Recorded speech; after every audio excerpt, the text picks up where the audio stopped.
नवलोकियन गीता के छठे अध्याय का 13वां श्लोक है। 10वां, 11वां, 12वां, 13वां श्लोक में कंप्लीट नमाज है। नमाज संस्कृत का शब्द है।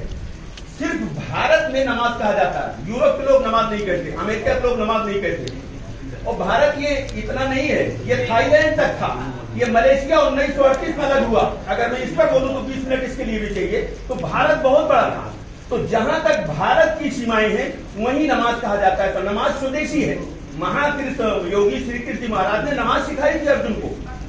ये नमाज संस्कृत का था। नमाज प्लस आज हम झुकते हैं, दंडवत करते हैं, मत्था टेकते हैं उस अजन्मा को जिसका ना आदि है ना अंत है। ये शार्ट में बात है। और हम अभी यहाँ सूझबूझ और बोल रहे हैं, ऐसे ही शरीर से अलग होने के बाद हम अपना पूरा अस्तित्व रखते हैं। इसके प्रूफ में डॉक्टर केसेल ने एक चीज बताई है और एक और है वो दूसरे डॉक्टर की बताई, वो मैं आपके सामने रख दे रहा हूं, क्योंकि वास्तविक चीज है, इसका ज्ञान होना अनिवार्य है, वरना सांस बंद होते ही फिर मौका खत्म हो जाएगा।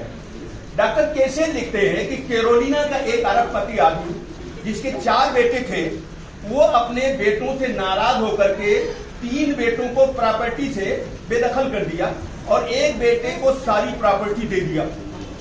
उसकी डेथ हो गई। डेथ होने के बाद वो अपने उस बेटे को जिसको सारी प्रॉपर्टी दिया था उसको सपने में आया और उसने बार बार अपनी रेनकोट की तरफ इशारा किया कि इसमें मैंने कुछ रखा, इसको निकालो। उसकी आंख खुल गई। उसने जाकर रेनकोट लाया और निकाल करके देखा तो उसमें एक दूसरा पर्चा लिखा हुआ था कि मैं अपने 4 बेटों को प्रॉपर्टी दे रहा हूं। जो मैंने बेदखल किया था वसीयत में उसको मैं रद्द कर रहा हूं। अब उसने लिखा और उसको बताने का मौका नहीं मिला, डेथ हो गई। ये बात डेथ होने वाले के अलावा यूनिवर्स में कोई नहीं जानता था। उसने सपने में आकर उसको बताया, उसने देखा, फिर उसने अपने सारे भाइयों को प्रॉपर्टी दे दिया। क्वेश्चन पुटअप होता है, अगर ये वहम था, जैसा कि कुछ कह देते हैं, अगर ये वहम था तो फिर वो कागज तो वास्तविक रूप में निकला ना, तब तो वहम खत्म हो गया ना। एक दूसरा वाक्य है, एक दूसरे डॉक्टर, उनका नाम इस वक्त निकल गया दिमाग से, क्योंकि 61 साल उम्र हो गई तो मेमोरी थोड़ा तो भी हो ही जाएगी।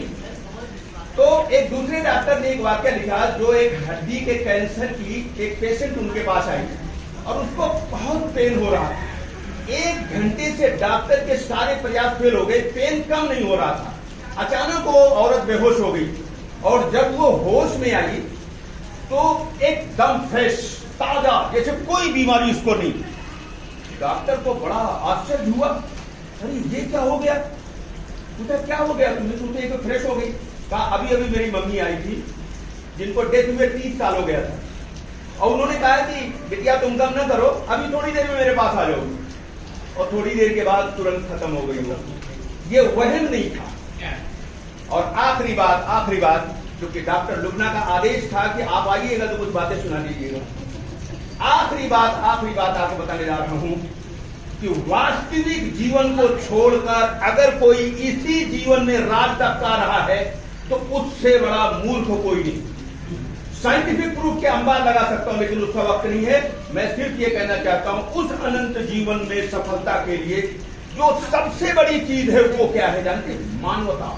वो आंख मनुष्य की आंख नहीं जिसमें नमी न हो, वो दिल मनुष्य का दिल नहीं चीते का दिल है जिस पर कभी दर्द की चोट न लगती हो, जो मानवता की पीड़ा में रोना और तड़पना न जानता हो, वो मत्था जिस पर कभी पश्चाताप का पसीना न आए, वो मत्था नहीं पर कोई पत्थर की चट्टान है, वो हाथ जो किसी की सेवा के लिए बढ़े, अपंग है। सबसे बड़ी चीज ये है कि मानव के साथ सहानुभूति और दया का पात्र बन के जीना चाहिए। इन्हीं शब्दों के साथ अपनी वाणी को विराम देता हूं।